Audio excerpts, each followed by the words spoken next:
ওদের একটা থিসিস দিয়ে তো ওখানে ওই যে সবাই হচ্ছে যে ঘর বন্ধ করে আলো করবেন, তারপরে ঘর বন্ধ করে বাইরের বাতাস বন্ধ করে ছাড়বেন। আর আমাদের তো আসলে সেই সামর্থ্য নাই। এই সত্য কথাটা তো আমরা কেউ বলে না। যে হারে আমরা এয়ার কন্ডিশনার দিচ্ছি সেই হারে তো আমাদের বিদ্যুৎ দেওয়ার সক্ষমতা নাই। আমাদের যদি ইভেন ইয়ের সক্ষমতা থাকে, উৎপাদনের সক্ষমতা থাকে, আমাদের আর্থিক সক্ষমতা তো নাই।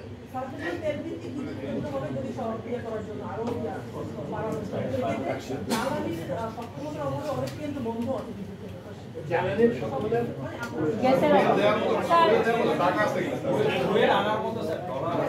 না না ফুয়েল আমরা বললাম ফুয়েলের জন্য আমরা অলরেডি আছে।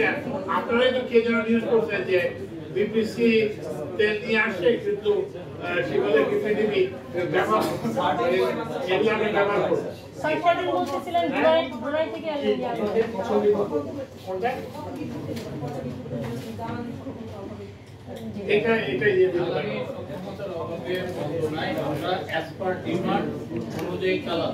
এখন পর্যন্ত আলহামদুলিল্লাহ যদি কোথাও কোনো রিমোট এলাকায় অন্য কোনো কারণে হয়, আমাদের ওইরকম উল্লেখযোগ্য পরিমাণ কোনো লোডশেড এখন পর্যন্ত সিস্টেমে হচ্ছে না।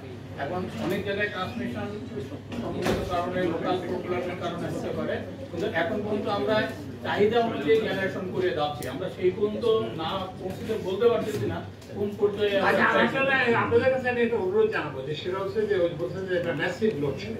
আমি একটু একটা এলাকার প্রকৃত তথ্য দেয়, ওখানে নিজে যে আমাকে একটু বলেন। লোকমুখে শুনে না, লোকমুখে শুনে না। আমি একটা বলি, আমি স্বাধীনতা সংগ্রামের সময় আমি কি বলে যে সিলেটে আমার আব্বা থাকতেন, তো তখন আমরা পড়ে চলে যেতাম। তো এক লোক বললো যে সে কি বলে যে 25শে মার্চে দিয়ে পুরো দেখছে, ওদের সব বসের হল ঘুরিয়ে যাচ্ছে, অমুক সব প্রত্যক্ষদর্শী বর্ণনা দিত। পরে আমাদের এক প্রফেসর ছিলেন, উনি কথা বলতে বলতে দেখা গেল মানে সেরকম 25শে মার্চ দূরের কথা, সে কি বলে যে 3রা মার্চ ব্রাহ্মণবাড়িয়াতে চলে আসে। তো আপনি 3রা মার্চে ব্রাহ্মণবাড়িয়াতে এসে আপনি 25শে মার্চের প্রত্যক্ষদর্শীর বিবরণ।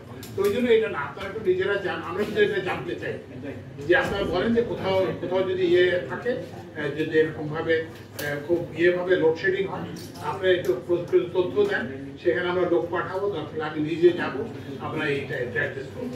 কিন্তু আমরা চাই না যে দেশের কোনো অঞ্চল পার্টিকুলারলি এইভাবে ডিসক্রিমিনেটেড হোক।